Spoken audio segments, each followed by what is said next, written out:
I'd like to greet all human beings all around the world, y'all, with the universal greetings of peace and the blessings of God be with you. It doesn't matter what your political, philosophical, personal, nor religious beliefs may be. It doesn't matter if you're the president of the United States to just a normal person out there working in a factory. It doesn't matter whether you the richest to the poorest person on the face of this earth. It doesn't even matter whether you are the toughest to the weakest person on the face of this earth. It doesn't matter whether you like me or not. It doesn't matter whether you like my YouTube videos, like what I say, like how I look. It doesn't matter if you're light-skinned or dark-skinned. I greet all of you all with the same greetings of peace and the blessings of God be with you. Today happened to be October the 24th, 2019. The time being about 10:30 a.m. It's a wonderful day out here. Y'all, can you see the water running out of that pipe down there? Can you see the moth flying, doing the will of God? Can you see the water being peaceful and still? My geese is not out today. They doing a little resting. They probably is kind of disturbed of what went on yesterday in Washington, D.C. and what went on yesterday in Charleston, Missouri in the 33rd Circuit Court here in Mississippi County. That truck there is on I-57 is heading northbound towards Chicago. That truck there is southbound on I-57. It could be heading for Poplar Bluff. It stays on that about 15 miles down and it'll turn into Highway 60. Or if it turn about 10 miles up on I-55 north heading towards St. Louis, or I-55 south headed towards Memphis. But let me tell you all first that I'm not a Democrat nor a Republican. I'm not even an independent. When I vote for a change.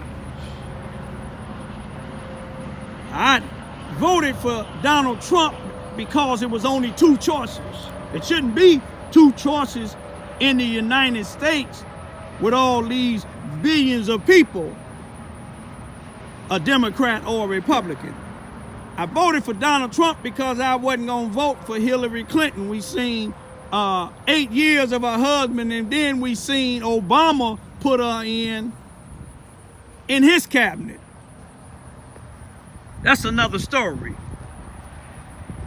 But yesterday in the White House, y'all, in the White House where they make the Congress, and you got a House of Representatives, 435 people, House of Representatives, Democrats and Republicans. Then you got the upper house, the Congress. If I'm still correct, it's 100 of them. It used to be 2 for each state. But did you see what went on in the White House yesterday? You know, people talk about the people of color out here that's gang banging. I'm against it. Whether you're black, white, Spanish, it don't make a difference. When you're gang banging and killing up each other or killing up anybody else, I'm against it. But yesterday, if you followed real well, Donald Trump, they're having hearings to impeach him for a lot of wrongdoing that he done did. Now, here it is.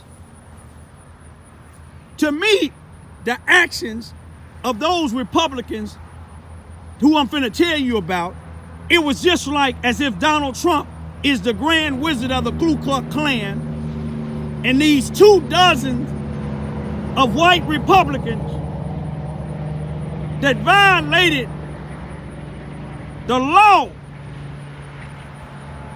in the White House yesterday during the impeachment hearings in the White House in a secret room where a top official that was given a deposition for the impeachment hearings against Donald Trump.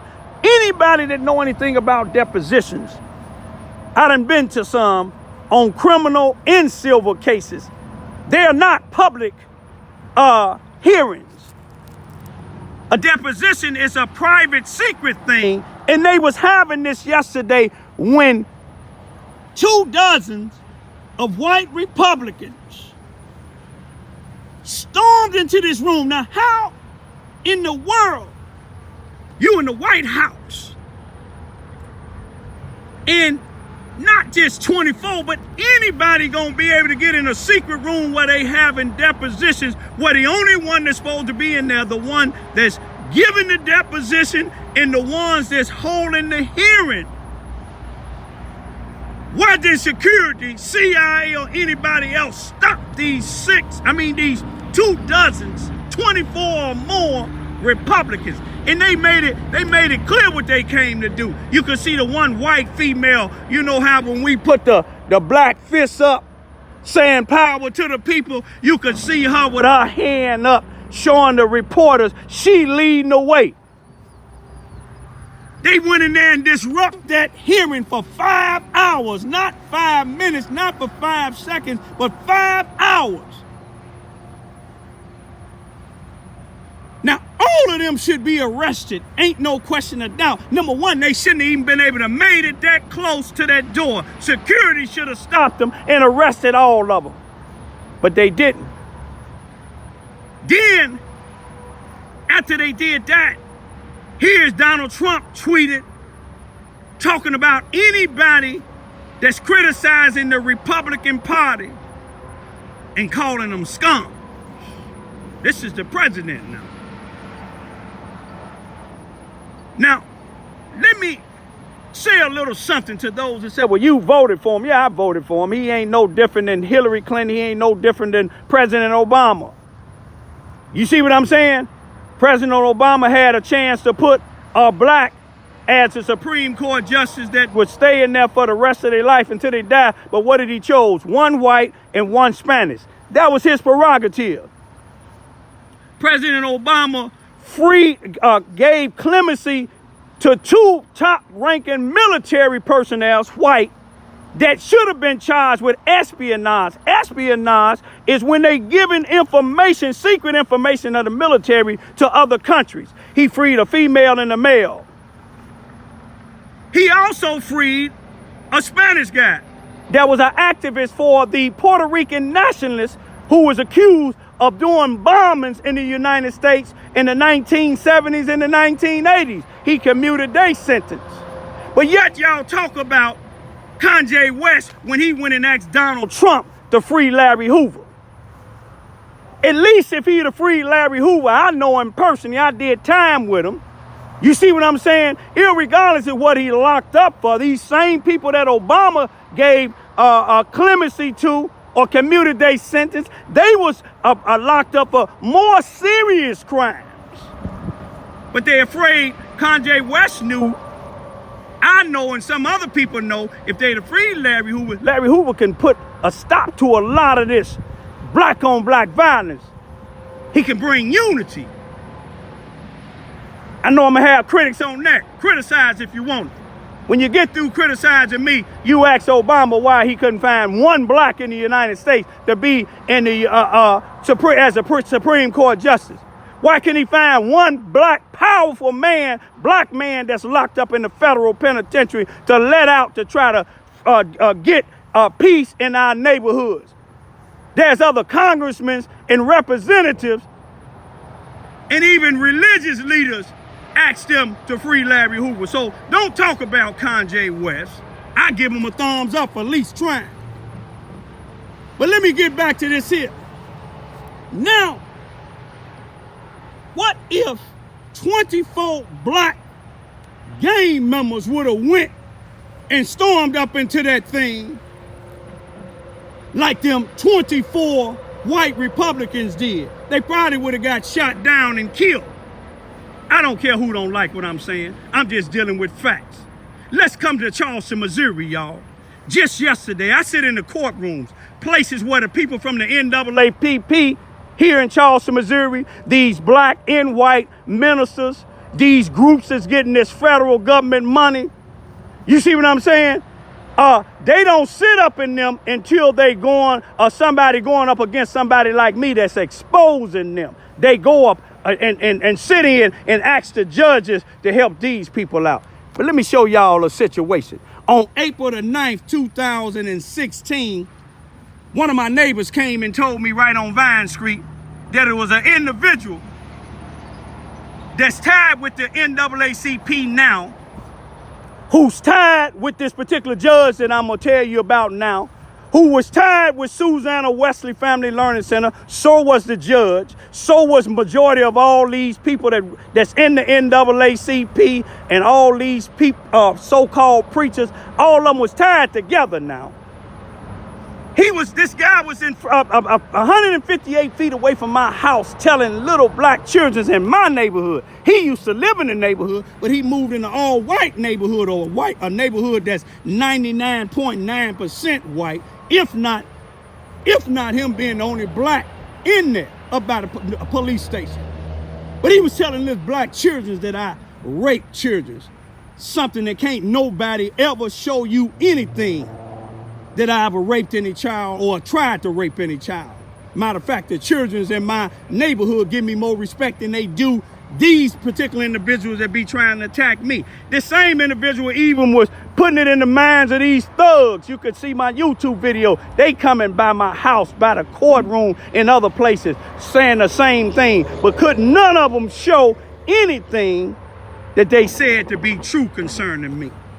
So I videoed this guy. But this same judge that I'm finna tell you about, that's connected with this guy, Susanna Wesley, and a lot of these other individual ministers or groups that get this grant money, and these thugs that's out in the streets, that's oppressing the black community. Now, when I did this, a police officer went to the state's attorney's office. State's attorney went to the same judge, and I'm finna tell you about this incident that happened in his courtroom yesterday with a white woman. The same judge, not hearing none of the case, he gave this guy a protection order against me, and he put out an outstanding warrant for me for harassment and threats. And I have a First and a 14th Amendment right to video. Especially video on showing somebody defaming my character. He can't prove nothing that he's saying to be true because it ain't true. But let me show you what happened in this. And then it didn't matter about I had 2 children and my 91-year-old daddy. After they had me locked up, they came to the DCF, Department of Aging, law enforcement from the Charleston, Missouri Police Department. They came to my house to try to get my children, and my daddy came to the jail and asked me, who got your children and your daddy while you locked up? It was their plan. They wasn't concerned about my children and my daddy. They was concerned about locking me up and taking my children and my daddy. But let me tell you something. They didn't think I had families and friends. And I told the people when they came to the jail, they were my sister, and they went and checked, and that's what they was with. Now, let me tell you what this white woman did in the courtroom when she didn't figure things went her way. First, she made a big outburst. They told her to be quiet. She did. She was going to court because her granddaughter was locked up, and the grandmother that made the outburst in the court, that should have been attempted court, but she laid here, and when they sent her granddaughter back in the back, the same white woman went and approached the white public defender lady from behind, and the lady told her to get away from him, and then they told the court, the security told her to get away, but she kept on, and then she tussling with them. They said she finna get locked. They finna lock her up. But let me show you what they did. She resisting arrest. That's assault on the officer. But let me tell you what they did. They took her in the back with handcuffs, and then 20 or 30 minutes later, maybe an hour later, the judge brought her back out and asked her, who gonna be watching them get them kids when they get out of school? She said, me. He let her go back out and said, I don't know what the state's attorney gonna do, But yet they put an outstanding warrant for me, and I end up getting 2 years supervised probation. But this white woman was able to come right back out after tussling with the judge and everybody else, the prosecutor. They witnessed this lady resisting arrest. Now, poor whites and blacks in this town, Charleston, Missouri, Mississippi County, they be charged with assault on an officer and resisting arrest. Peace be still.